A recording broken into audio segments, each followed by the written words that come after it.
Hey folks, welcome to our session here.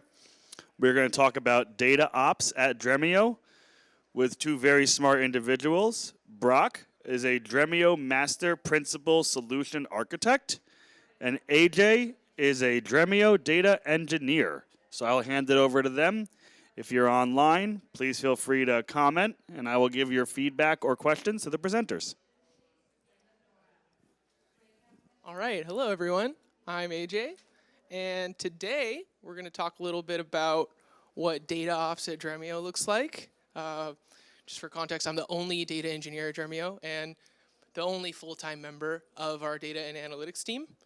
So I don't know about you guys, but from time to time, I will get a message like this and not really know what happened or how something broke, because while the growth looks really great for the top chart, it's off by, 60,000% all of a sudden. So obviously something went wrong. And so today we're going to talk about the solution we've implemented internally to make it so we have a solid data governance and change management solution for our own internal data lake, while still balancing the great ease of access that Dremio provides for our internal analysts. Thank you, AJ. So I'm going to start off talking a little bit about the Dremio semantic layer and the great value this provides you. So when you think about, hey, we have all these data sources coming in, we're loading that data into the data lake. And that's what we do here at Dremio. We're loading data directly into the data lake. We have sources like tools like Fivetran loading data directly to Iceberg tables. And we're pulling data from things like Salesforce and Jira and Intercom and a whole bunch of other data sources. Now, once we have that in there, Dremio is actually providing us, we're going to use our own product for everything. So we're going to actually use Dremio to do all of the analytics on top of that. But we're going to build a nice semantic layer through kind of like that bronze, silver, gold layers. We're going to create a common transformation at the very bottom layer. And then we're going to go, and for the business users, we're going to expose out this business view. And we're going to allow them to go and get access to that and start drilling into the data and have that self-service capability on top of it. And at the end of the day, they want to go and use that in their own applications. So you have an application layer inside there that we're going to say, hey, this is what our BI tools are going to hit against. While this is great, you end up with some problems in this kind of architecture. So just kind of talk about this is I have a view. This view came from a Salesforce data. And in here, obviously for my example, it's a little bit more simplified on there so it could fit on the screen. But I have a customer name. That's a custom column coming in, and we are changing that column eventually, but right now, we're going to keep it as is. So I bring that up to the business layer, and now I have another view. It's just selecting from the layer below. So we're building a layer on top of a layer, a view on top of a view. And at the end of the day, someone's going to take that, and they're going to put that in their own dashboard, their own application, and they're going to expose it to their end users. But what happens if I want to change that now? I don't want just customer name. I want to have it first name and last name. Well, that's great. Now I have a more curated data set. That's awesome. I have that self-service around the data, but now I just broke this. And everything else downstream just broke as well. So how do we prevent that from happening? And how do we make it so it's easier for our users to work with this data without making it more complex? So to talk about a normal process, how people would traditionally solve this is through like a development lifecycle. They would have a test environment, a dev environment, a production environment. They would have to maintain copies of the data or at least a small amount of sample data in each environment. And then as they're writing code, they write against the dev environment and hope and pray that that works against prod as well, because the data in dev is probably never the same as in prod, as much as we try and keep that in sync. But in order to migrate that code up to the next level, we would put it into some kind of repository like GitHub, and we make it so it's available for the next layer to actually run that code into their environment. And you could use tools like dbt and other things to help do this, but at the same time, you still have to maintain and manage many different environments to do this. It makes it just more complex. As you are ready to actually move this data to a production environment, you now have to schedule downtime or have a window of when we're going to do the upgrades and move the data into production. Maybe I'm doing DML operations, maybe I'm doing just changing views or altering views, whatever it might be. You have to schedule some downtime to make sure that no one is going to get affected by this.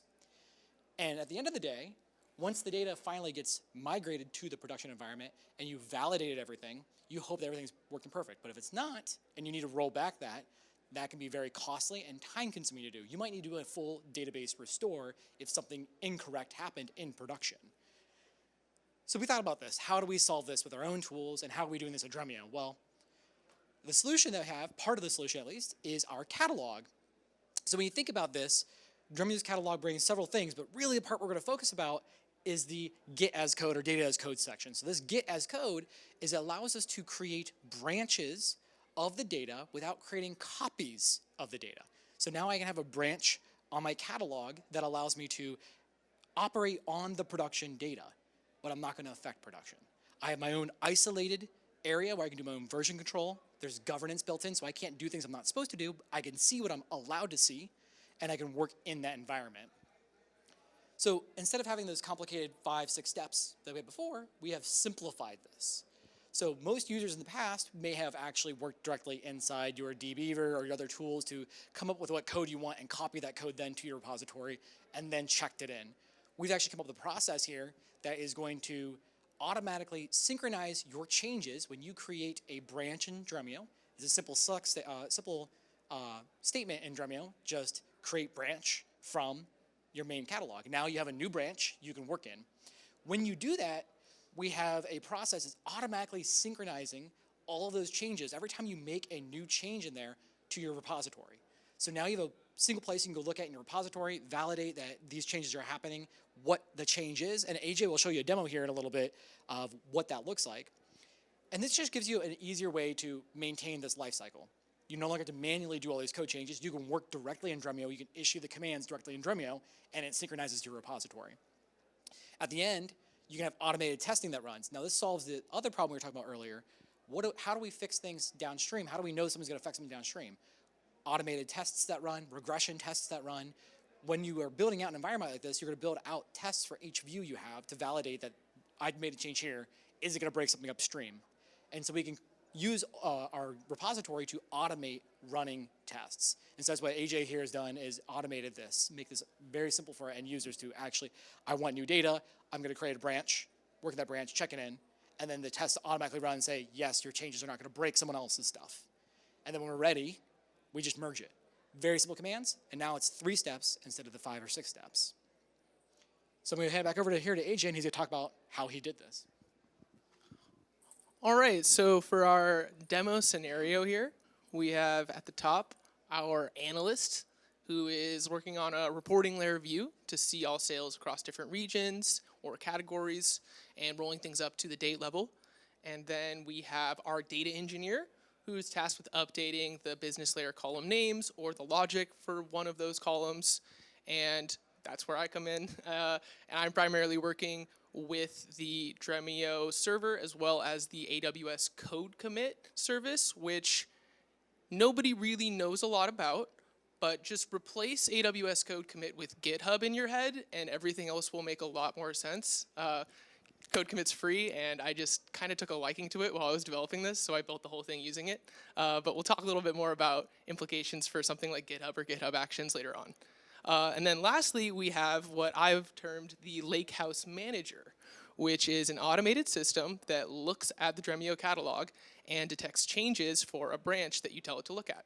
And when it sees those changes, it goes and makes a corresponding update in the repo in code commit. And then you can tell it to run tests, you can get reports back on those tests, and if everything looks good, you can merge in the repo, and you'll actually see a merge happen in the Dremio catalog. So I have a quick little demo for you here. So this is a code commit pull request, and if you look here, we can see 2 files. The first one has just been added to this test branch, and the second one has been changed. So we've done a little split on the I_product_name table. And you can see from the names here, this business/item.sql, that we are mirroring the structure of the folder layout in the Dremio catalog. But it's just a .sql file instead of the actual view. It'll become a little bit more clear here in a second when we click over to Dremio. So right here, I've commented on this file and said !test.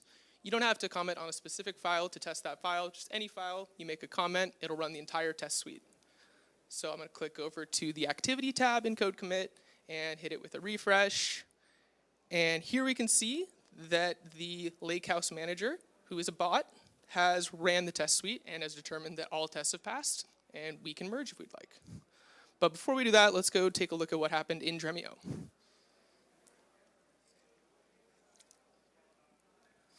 So here we can see the actual view definition. So you can see Dremio data.business, and the view name is item. And that's the exact same SQL text as what's in the repo.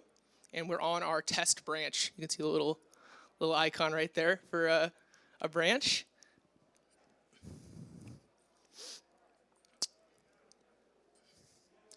And let's take a look at our jobs tab in Dremio real quick.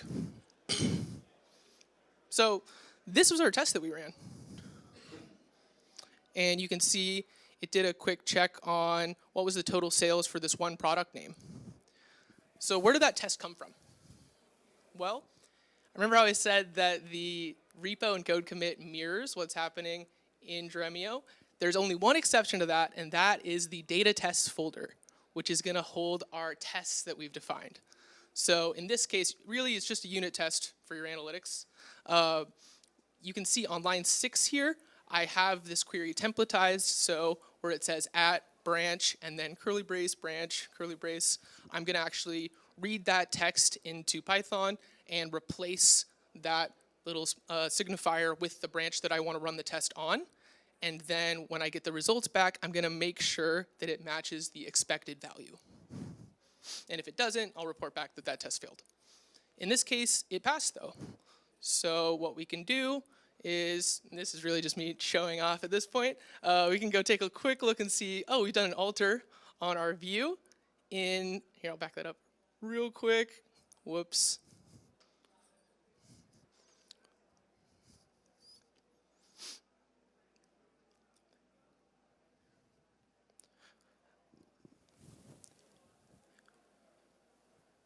So you can see the same alter operations made it into code commit as well. So our history from the catalog commits have been translated right onto the code commit repos branch. And so, I mean, everything looks like it's tracking well to me. So I'm going to go back over here to the pull request, and I am going to hit merge. And if any of you guys want my email address, it will be here in just a second. Feel free to come complain if you didn't like my presentation or something. But so the merge is going to run here in code commit, and in just a couple seconds, we will be able to go check in Dremio and see what happens. So we're back on our jobs tab now. It's going to take probably another 10 seconds, I think. But we're going to see here that a merge statement has been ran that has taken the test branch and merged it into the main branch in our catalog.